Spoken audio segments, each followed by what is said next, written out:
Comment trouver sa voie en devenant formateur? C'est ce que nous allons voir aujourd'hui dans cette nouvelle vidéo. À tout de suite. Vous arrivez à une période de votre vie où vous avez envie de transmettre vos expériences et vos connaissances. Vous tournez en rond dans votre métier parce que vous avez fait le tour de la question. Le problème est que vous ne savez pas comment faire. Quelle formation suivre? À qui dispenser mes formations? Avec quel statut? Est-ce que je dois animer des formations? Quand, comment et avec quel public? Aujourd'hui, il y a un grand nombre d'organismes de formation qui proposent des formations de formateurs. Alors c'est compliqué de savoir laquelle choisir quand on ne sait pas ce dont on a besoin réellement pour devenir formateur. Surtout qu'actuellement, la tendance est d'avoir la double démarche de faire des formations en présentiel et à distance. Donc certains diront qu'ils préfèrent les formations en présentiel et d'autres en ligne. Ce n'est pas du tout le débat. Le développement des nouvelles technologies permet de faire les deux et cela ne va pas s'arrêter. C'est ce que l'on appelle le blending learning. Donc il va falloir intégrer ces deux notions. Même si vous êtes déjà formateur et que vous voulez vous lancer dans les formations en ligne, il faudra maîtriser certaines technologies. Donc sur le net, on voit apparaître de plus en plus de formations sur YouTube ou à travers des blogs ou tout simplement sur des sites plus corporate. Donc le choix est énorme. Alors comment distinguer celles qui vous conviennent le mieux? Alors personnellement, je le vois tout de suite à travers la structure des programmes de formation qu'ils proposent et les supports qu'ils utilisent. Certains réussissent très bien sans avoir de réelles compétences en la matière. Et là, il n'y a pas de lien entre compétences et réussite. Alors imaginez si vous aviez vous aussi des aptitudes correctes et en plus les bonnes méthodes pour présenter des sujets hyper structurés et cohérents pédagogiquement pour devenir formateur. Si des gens pouvaient bénéficier de vos connaissances avec vos propres méthodes d'apprentissage. C'est ce que nous allons voir maintenant. Alors devenir formateur en partant de zéro. Pour devenir formateur et démarrer, il y a deux cas de figure. Soit vous avez des compétences dans un domaine et vous souhaitez dispenser des cours sur ce domaine, soit vous pouvez apprendre à être formateur pour acquérir la méthodologie et après savoir quelle matière vous allez dispenser. Il n'y a pas d'opposition entre les deux approches. Dans les deux cas, il faudra se lancer et acquérir de l'expérience qui seule fera que vous deviendrez bon. Alors, apprendre à former, c'est se doter des méthodes et techniques avec des fondamentaux pour former les autres. Depuis de nombreuses années, j'ai personnellement suivi beaucoup de formations, qu'elles soient universitaires ou professionnelles. Elles avaient toutes des approches pédagogiques différentes car enseigner et former n'est pas du tout la même chose. Après avoir obtenu mon diplôme de BTS Tourisme, qui est une formation professionnalisante, j'étais opérationnel pour travailler en agence de voyage. Donc là, c'était une approche pédagogique qui était beaucoup plus orientée sur un métier pour pouvoir le pratiquer le plus rapidement possible, que ce soit en agence de voyage ou dans un tour opérateur ou comme guide tout simplement. Alors je savais éditer des billets, faire un catalogue, construire et vendre des séjours et je possédais les bases en histoire de l'art pour faire du guidage touristique. Donc c'était vraiment une approche pédagogique très pragmatique et professionnelle. Ensuite, après avoir fait un master en management international, j'avais acquis des connaissances et plutôt des méthodologies. Donc avec les formations professionnelles, je me suis doté de connaissances reproduisibles, c'est-à-dire des compétences comme pour devenir formateur ou blogueur. Et ça, quel que soit votre profil, vous pouvez vous aussi devenir formateur en apprenant des méthodes qui seront pragmatiques et qui vous permettront d'appliquer ces techniques et méthodes pédagogiques. Alors le premier cas de figure, on va avoir un profil qui est donc de l'expert pour devenir formateur. Alors l'expert, lui, il maîtrise un domaine de compétences dans un sujet bien particulier, alors qui peut être sur plusieurs activités, sur plusieurs compétences réunies en une seule. Et ensuite, pour devenir formateur, pour transmettre ses connaissances, il va devoir acquérir une formation de formateur, suivre une formation de formateur pour ensuite transmettre ses savoirs et son domaine d'expertise. Donc si vous êtes dans cette configuration, vous maîtrisez un sujet comme technicien ou expert. Et pour transmettre vos savoirs, connaissances et compétences, vous pourrez suivre une formation de formateur. Vous apprendrez comment transmettre vos savoirs. Quand je suis devenu formateur de formateurs dans l'aéronautique, c'est le public que je formais dans ma boîte. Je formais des spécialistes, des techniciens, des experts dans leur domaine qui devaient apprendre à retransmettre leurs connaissances aux autres.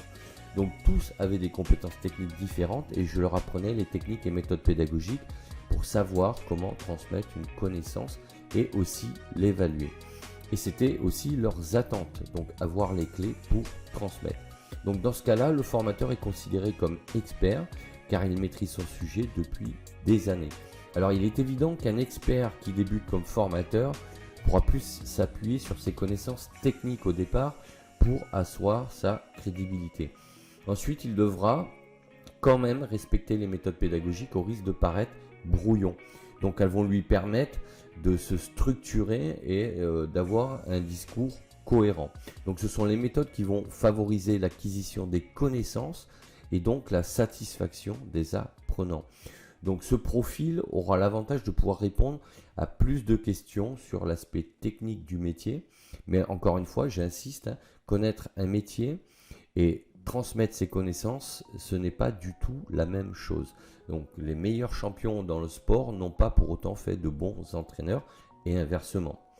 Donc, et parfois, ça s'est confirmé, des très bons joueurs sont devenus de très bons entraîneurs. Mais quoi qu'il en soit, il est quand même nécessaire de pouvoir conjuguer des connaissances d'experts et des connaissances pédagogiques. Donc il m'est arrivé de participer à des formations comme stagiaire avec des experts et on ne comprenait rien car il n'y avait pas de structure et il n'y avait pas d'objectif pédagogique. Donc c'est à ce moment-là que l'on s'aperçoit en tant qu'apprenant ou stagiaire si l'intervenant en face de nous maîtrise toutes ces notions-là.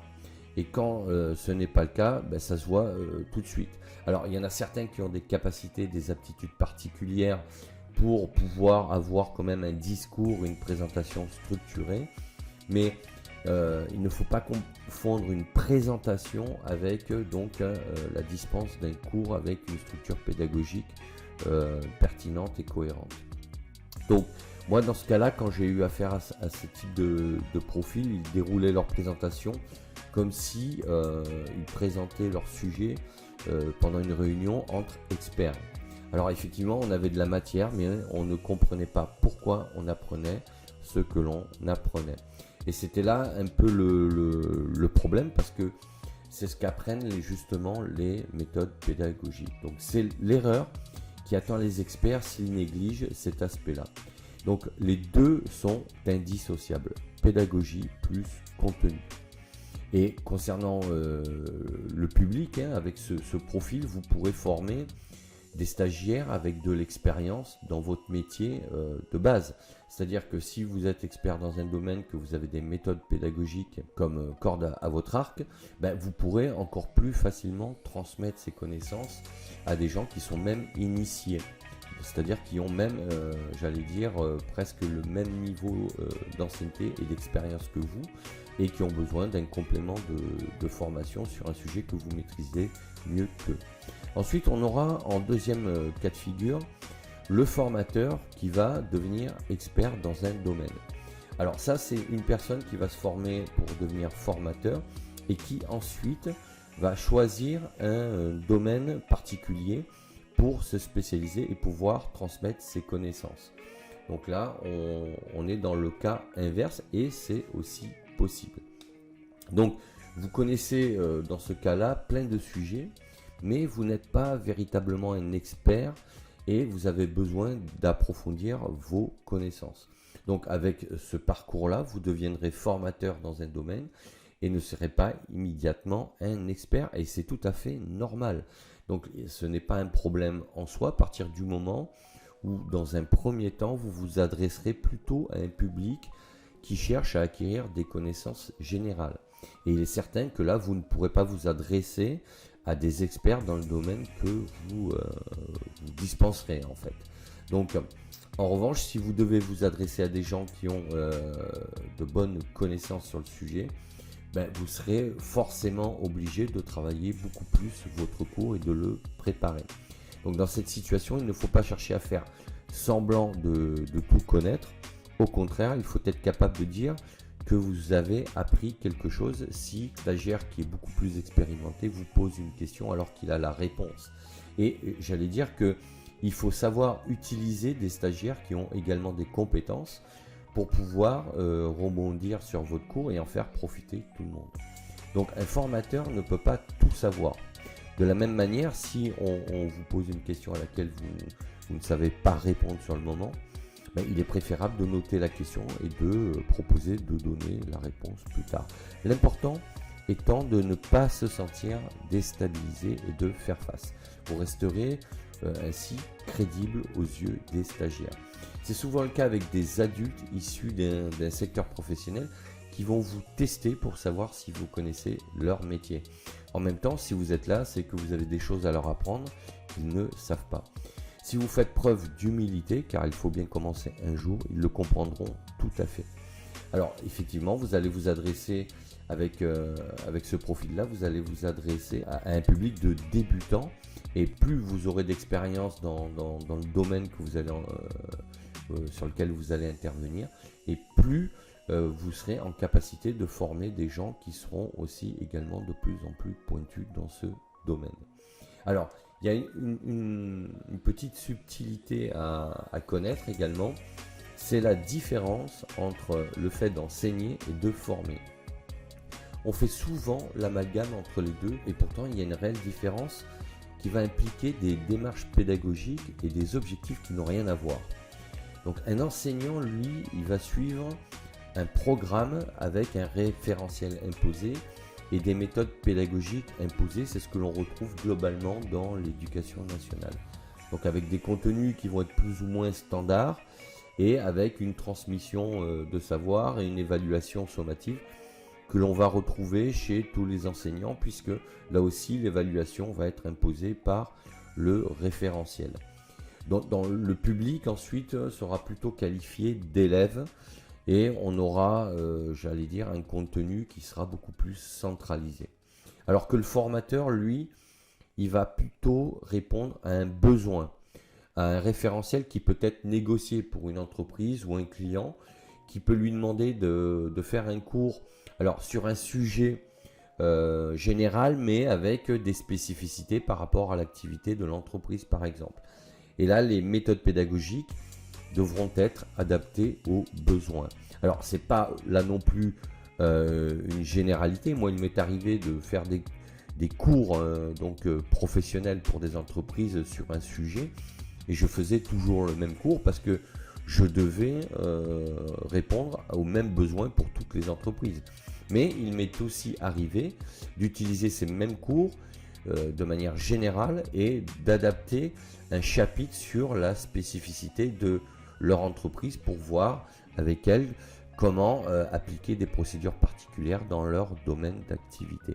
Donc là, j'ai fait une partie personnalisée avec une partie généraliste et j'ai transmis plutôt des compétences, puisque des compétences, je le rappelle, ce sont des connaissances qui, une fois appliquées, deviennent des compétences.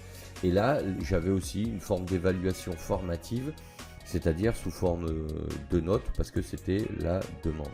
Et dans ce cas-là, le public, ça sera plutôt ce que l'on appelle donc des stagiaires. Et dans ce genre d'intervention, l'élément central, ça sera beaucoup plus le stagiaire, puisque l'objectif de la formation, c'est de faire en sorte que le stagiaire sache appliquer ce qu'il a appris à l'issue du cours. Que doit savoir faire un formateur, mis à part les méthodes pédagogiques? Puisque effectivement, si c'est le cœur de ses compétences, donc le formateur doit maîtriser la pédagogie, certes, mais il y a aussi l'utilisation de matériel et d'outils qui doivent faire partie de ses compétences. Puisqu'il y a une différence entre faire une présentation PowerPoint et faire un cours avec PowerPoint. C'est ce que 90% des gens qui font des formations en ligne ne font pas d'ailleurs. Donc la plupart du temps, ils font une présentation sans respecter les fondamentaux de la pédagogie. Mais alors, ça ne veut pas dire que leur présentation n'est pas bonne, ça ne veut pas dire qu'ils n'ont pas de succès, ça n'a rien à voir, mais c'est juste que, bon, on voit de suite qu'ils n'ont pas les bases. Alors, ça peut fonctionner si vous voulez, mais si ils utilisaient les méthodes pédagogiques, ils auraient un taux de, de qualité d'apprentissage beaucoup plus élevé. Mais évidemment, s'ils n'ont pas suivi ces formations-là pour devenir formateurs, ils ne peuvent pas s'en apercevoir. Donc, et ça sera pareil pour l'évaluation. Une évaluation, ce n'est pas un sondage. Il y a une construction pédagogique qui doit être cohérente avec le cours qui a été dispensé. Donc, voilà les principales compétences à maîtriser pour un formateur. Il y a ce que l'on appelle l'ingénierie pédagogique. Donc, l'ingénierie pédagogique, ça englobe l'aspect stratégique, c'est-à-dire comment on va construire un catalogue, comment on va construire des cours, comment on va construire des chapitres, comment on va construire une évaluation par rapport à ces cours et aux objectifs pédagogiques qui ont été déterminés. Donc c'est définir des objectifs pédagogiques, savoir rédiger un support de cours structuré pédagogiquement, créer des évaluations, utiliser les outils de base comme PowerPoint, mais on peut aussi faire des cours avec Word, avec des PDF, avec Excel. En fait, à partir du moment où on sait projeter un PowerPoint, on peut projeter n'importe quel type de document. Vous l'aurez compris. Mais il y a encore, dans certains cas, des gens qui n'utilisent que PowerPoint, alors qu'on peut tout à fait utiliser d'autres documents. Ensuite, il faut connaître la réglementation de la formation, sauf si vous faites une prestation. Alors, j'avais déjà évoqué ce sujet dans d'autres vidéos. Si vous êtes centre de formation avec un numéro d'activité, vous devez appliquer la réglementation. Donc, je vous invite à aller lire l'article sur mon blog Cap sur vous sur ce sujet, ou aller visionner ma vidéo sur ma chaîne qui vous donne toutes ces informations. En revanche, si vous n'êtes pas déclaré comme centre de formation ou organisme de formation avec un numéro d'activité, ça veut dire que vous proposez juste une prestation et à partir de là, vous n'êtes pas assujetti donc à la réglementation liée à la formation.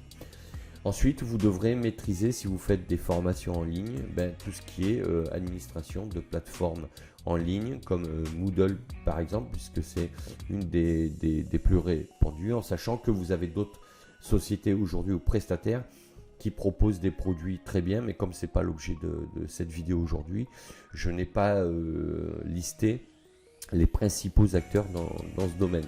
Mais voilà, si vous voulez vous lancer dans la dispense de cours en ligne, il faudra maîtriser tous ces outils.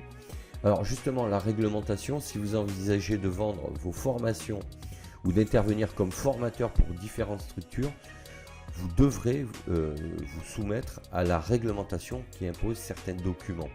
Alors là, c'est un rappel de ce que j'ai déjà évoqué dans d'autres vidéos.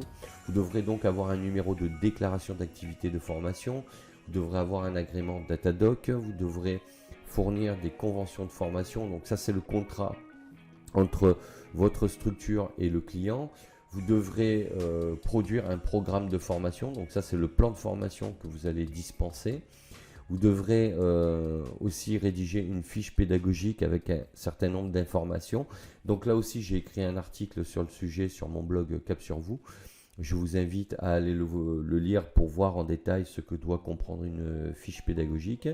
Et ensuite, vous devrez fournir une attestation de présence. Donc là aussi, dans l'article, vous avez toutes les informations.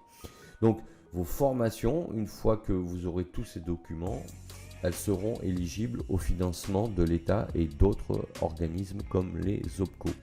Donc si vous vendez vos formations comme des prestations de services, en revanche, vous ne serez pas soumis à cette réglementation-là de la formation. Cela signifie que vos formations ne seront pas éligibles au financement de l'État et aux OPCO.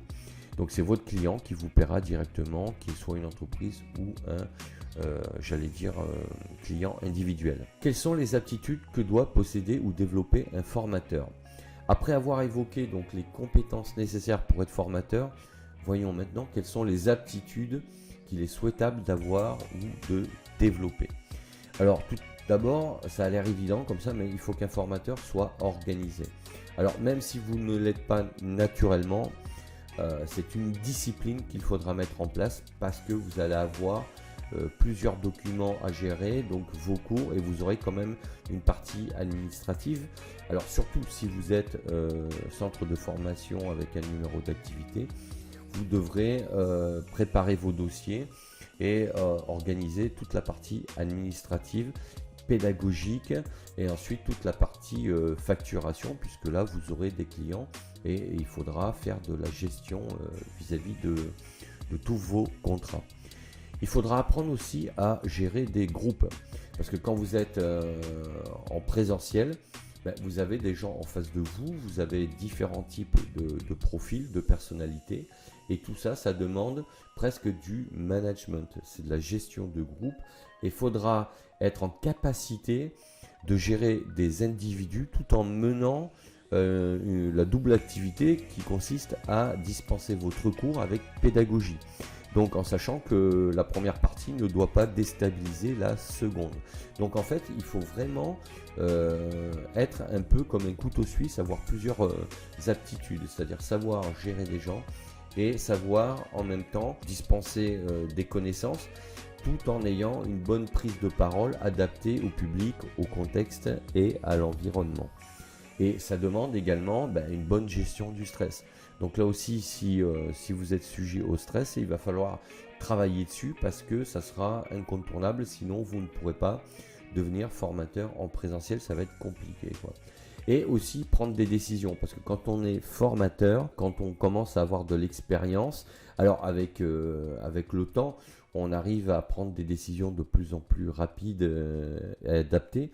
Mais au départ, on est soumis à des imprévus souvent. C'est pas toujours simple de prendre la bonne décision pour savoir comment adapter sa prestation. Si vous arrivez que le matériel n'est pas à disposition, vous voyez que les stagiaires ne correspondent pas au profil que vous a été annoncé au départ, etc. etc.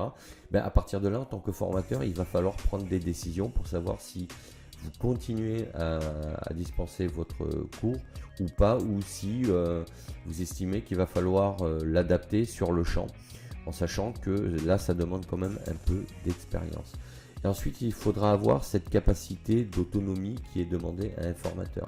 Donc un formateur, dès qu'il part de chez lui pour donner un cours, que ce soit en entreprise, dans sa propre entreprise ou chez un client, il faut qu'il soit complètement autonome. Et il faut qu'il ait également des compétences sociales, c'est-à-dire comportementales. Donc là, on parle plutôt de soft skills, c'est-à-dire de capacité à communiquer, de capacité à gérer des gens et à entretenir de bonnes relations avec les autres. Ensuite, quelle formation de formateur choisir? Alors, il y a deux types de formations de formateurs.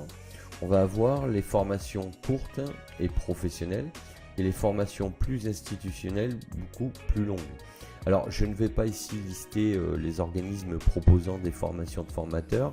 Il suffit d'aller sur le net pour les trouver. Mais ici, je veux vous expliquer surtout les principes. D'accord?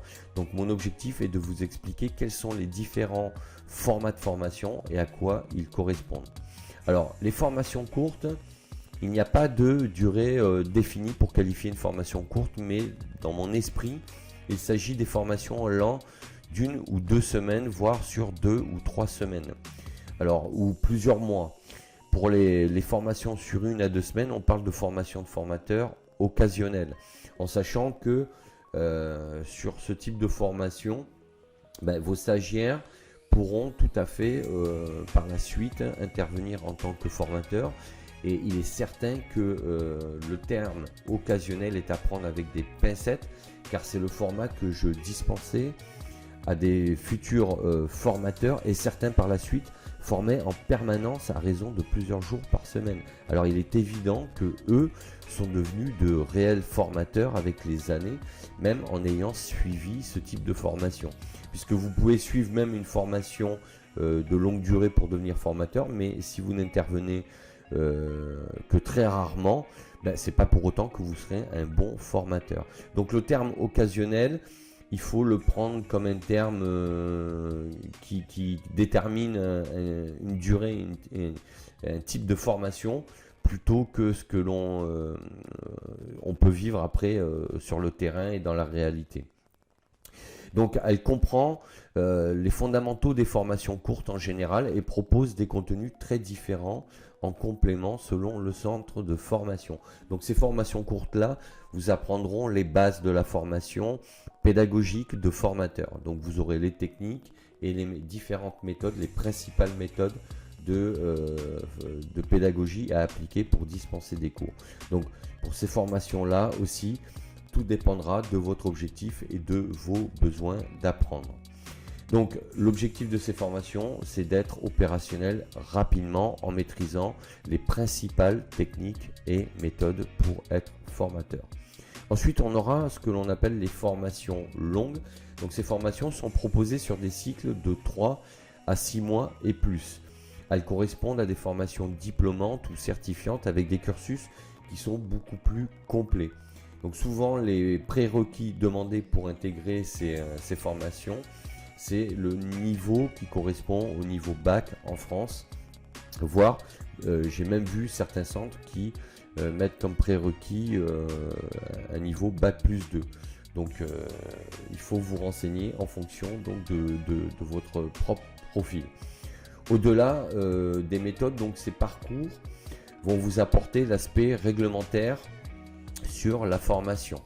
D'accord ? Donc ça va être beaucoup plus approfondi avec l'environnement qui est donc autour d'un formateur, à savoir les organismes de formation, toute la partie institutionnelle, tout ce qui est structure réglementaire, les organismes de financement, etc., etc.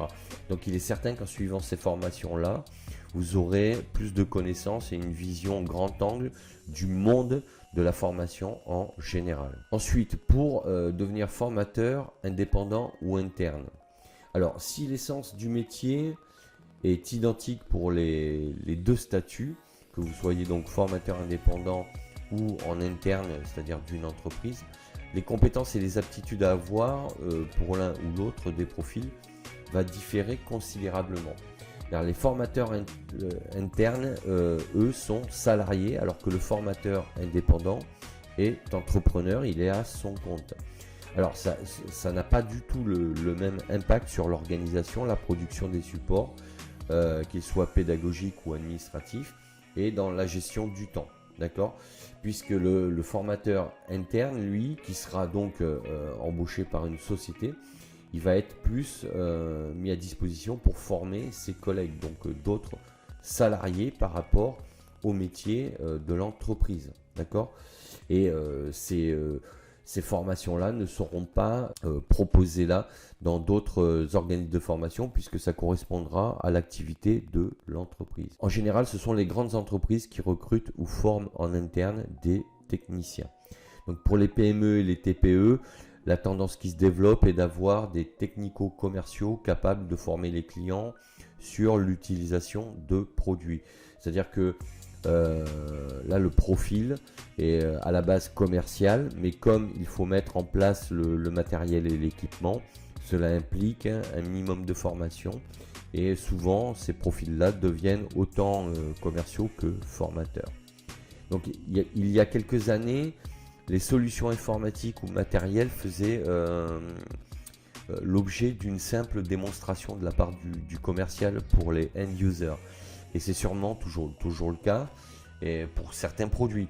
Mais avec l'évolution de l'utilisation des technologies et des matériels, aujourd'hui les commerciaux sont amenés à consacrer de plus en plus de temps pour faire ces démonstrations qui en fait n'en sont plus et sont plutôt aujourd'hui des formations. Donc d'où l'apparition de plus en plus fréquente de ce type de profil sur les sites de proposition d'emploi. Donc le formateur interne est donc salarié et il intervient soit pour former ses collègues, soit pour former des clients. Alors l'aspect logistique, là, dans ce cas-là, est pris en charge par son entreprise en règle générale, même si le commercial formateur, par exemple, a une grande autonomie. Bon, en général, il est pris, enfin tous ses frais de déplacement, etc. sont pris en charge par l'entreprise. Alors que le formateur indépendant, lui, peut intervenir pour autant de clients dans la limite de son planning. Il est à son compte et doit, en plus de son activité, gérer sa micro-entreprise. Cela dit, il peut tout à fait avoir des clients réguliers comme des entreprises, mais aussi des centres de formation. C'est-à-dire que le formateur indépendant peut intervenir pour plusieurs centres de formation. Donc à la différence du formateur interne, il aura toute la partie administrative à gérer en plus, ce qui n'est pas neutre dans son activité. Pour les déplacements, le formateur indépendant devra intégrer ce paramètre très important car il aura un impact considérable sur son planning et ses disponibilités. Un formateur indépendant gagne sa vie par journée. Donc plus il passe de temps en déplacement et moins il passe de temps pour vendre des journées de formation et encore moins pour les dispenser. Donc pour lui, la notion de gestion du temps est très importante puisqu'un formateur indépendant doit consacrer minimum 150 à 180 jours de formation par an pour bien gagner sa vie en moyenne. Donc si les déplacements et la gestion administrative représentent un tiers de son temps, en fait il passera très peu de temps en journée de formation et risque d'avoir un chiffre d'affaires assez bas et d'en vivre très mal, quoi. Donc en résumé, trouver sa voie à travers le métier de formateur est une bonne option pour donner du sens à ce que l'on fait, pour transmettre ses connaissances, qui est aussi apprendre autant que l'on transmet, car le retour des stagiaires est aussi enrichissant. Donc chaque intervention est différente et au-delà des actions de formation que l'on dispense, ce métier permet de rencontrer des confrères et tout un tas de gens avec des expériences incroyables que l'on n'aurait jamais rencontré à travers d'autres métiers. Donc on rencontre des gens de tous niveaux sociaux et de tous les horizons. Donc pendant les pauses notamment, que ce soit pendant un déjeuner, pendant la pause café, ça vous permet de discuter avec des salariés, avec des managers, des chefs d'équipe, des directeurs, et ça vous permet donc de partager des expériences et des anecdotes qui alimenteront vos propres expériences. Donc sans parler des voyages que l'on peut être amené à faire, alors soit en France, soit à l'étranger. Donc on voit bien que le métier de formateur est un métier d'avenir qui est très enrichissant et qui est une façon de rebondir si vous avez envie de changer de métier, changer de vie, mais tout en préservant vos acquis concernant vos compétences et vos expériences dans les métiers que vous avez exercés. Voilà ce que je voulais vous dire sur ces métiers-là, que le métier de formateur, en fait, vous l'avez compris, il peut être multiple et il peut être fait de manière différente. Donc si cette vidéo vous a plu, n'hésitez pas à vous abonner à la chaîne, à mettre un pouce bleu vers le haut et sachez que vous pouvez télécharger librement et gratuitement mon guide Comment transformer sa vie pour trouver sa voie et mon livre Accomplissez-vous. Je vous dis à bientôt pour d'autres sujets et d'ici là portez-vous bien. Ciao ciao.